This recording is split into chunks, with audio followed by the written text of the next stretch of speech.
Hey guys, it's Miss Crystal, and I'm gonna talk about some books because it's Wednesday and that's what I do on Wednesdays. But it's also August and I've got a bunch of new things coming in. So I'm gonna start off with nonfiction because I feel like nonfiction hasn't gotten a lot of love in a couple of weeks.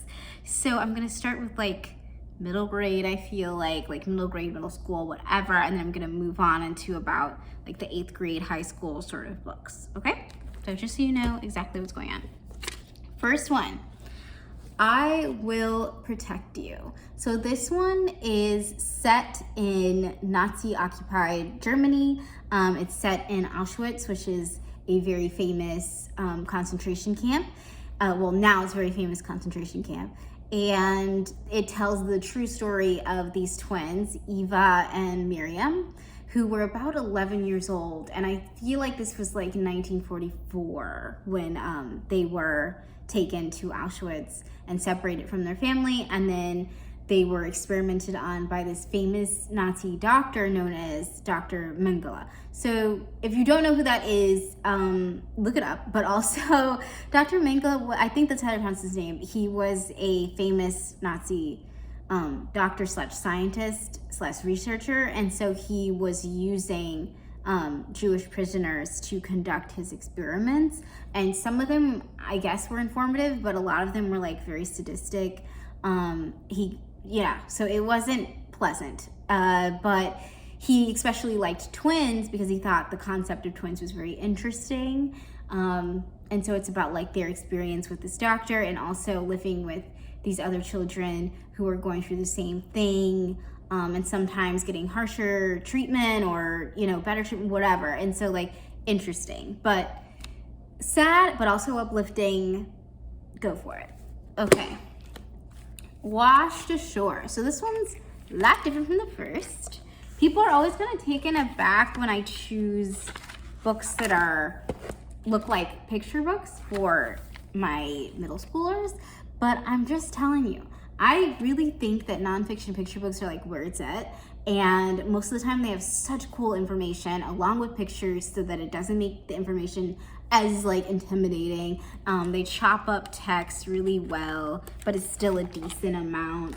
So I really like this one. This one's Washed Ashore, and it's about like making art out of discarded plastics, basically. So if you look really closely at this shark, it's all these different, like, it's basically made of trash, and it has a little like things in the back about projects that you can do with artwork, creating your own artwork with trash, and I think that that's really cool. So yeah.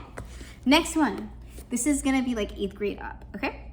How to Money. So I think this is not the most exciting book that we have, but it's definitely one of the most important, I feel like, because I know a lot of kids come to me around 7th, 8th grade to tell me about different ways that they are trying to get money. Whether that is like doing more chores for their parents, whether that is, making jewelry or scrunchies and selling them at school, whatever. Like, I know kids start to think about how they're going to acquire things around 7th and 8th grade, in my experience.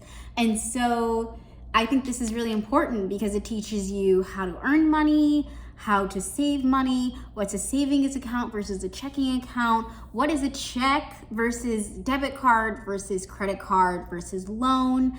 All these things are like very, very important, and they have like pictures and stuff in here to really understand how, like, a lot of dioramas, a lot of pictures, so that it's not just all text and you don't get super bored. So I think it's a really unintimidating way to introduce older kids to the concept of money and financial literacy. Okay, next one, Murder Among Friends. So this is so interesting. I didn't know anything about this case before I picked up this book, and I saw it on the shelf and I was like, what is this? I picked it up. Apparently I have like a note here. It is about Nathan Leopold Jr. and his friend Richard Loeb, known informally as Leopold and Loeb. They were wealthy students at University of Chicago in the 20s, and they killed, unceremoniously murdered and kidnapped a 14-year-old child known as Bobby Franks in May of 1924. So that is the rundown of the case. So this is definitely like a true crime sort of book, but they talk about the ins and outs of the case, why it's important, why we still talk about it, and why they would commit such a heinous crime. So interesting. If you're into true crime, for you. Okay, that is it for me today. Hopefully you saw something that you connected with. If you didn't, I've got like a million of these to go. So hopefully you like something this August. Just see you later. Bye.